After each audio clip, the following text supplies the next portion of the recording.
Rail যাত্রীদের সুবিধার্থে একাধিক ডেপুটেশন আজ প্রদান করা হয় আগরতলা রেল স্টেশনের ম্যানেজারের নিকট। এসইউসিআই কমিউনিস্ট রাজ্য কমিটির উদ্যোগে জানা গেছে যে রেল যাত্রীদের সুবিধার্থে বগির সংখ্যা বৃদ্ধি সহ মোট 7 দফা দাবিতেই এসইউসিআই এর পক্ষ থেকে আগরতলা স্টেশন ম্যানেজারের নিকট এই স্মারকলিপিটি প্রদান করা হয়েছে।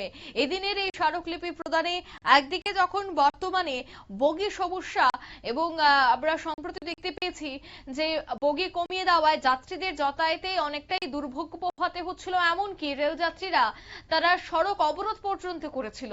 তাই এবার রেলের বগি বৃদ্ধি সহ মোট 7 দফা দাবিকে সামনে রেখেই তারা ডেপুটেশনে মিলিত হন।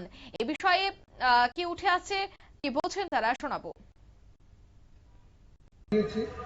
আমাদের দাবিগুলি হচ্ছে আগরতলা থেকে করিমগঞ্জ এবং আগরতলা থেকে সাবরুম যে লোকাল ট্রেন তার বগি সংখ্যা বাড়ানো, আগরতলা করিমগঞ্জের ক্ষেত্রে অন্তত 15টা বগি এবং সাবরুমের ক্ষেত্রে 10টা বগি, এবং এখান থেকে যে নারিঙ্গি যে ট্রেনটা যাচ্ছে প্রতিদিন ত্রিপুরা রাজ্যের প্যাসেঞ্জারদের সরাইঘাট এবং নর্থ ইস্ট দিল্লি এবং কলকাতার যে দুইটা সুপারফাস্ট ট্রেন সেটা ধরার সুবিধার্থে ট্রেনটাকে এক্সটেন্ড করে কামাখ্যা পর্যন্ত নিয়ে যাওয়ার আমরা দাবি জানিয়েছি।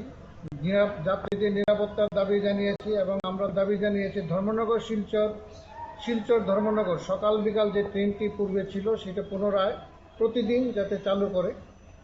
আমরা দাবি জানিয়েছি যে কাঞ্চনজঙ্ঘা ট্রেনে একটা পেন্টি কার্ড দেওয়ার জন্য। আপনারা শুনলেন, অর্থাৎ সমস্তটি যাত্রীদের কথা মাথায় রেখে তারা এই দাবি দাওয়াগুলি তুলে ধরেন এবং ম্যানেজারের সাথে তারা আলোচনাও করেন।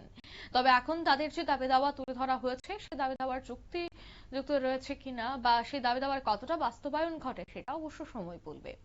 নিয়ে নিচ্ছি ছোট্ট একটি বিজ্ঞাপন বিরতি, সঙ্গে থাকুন।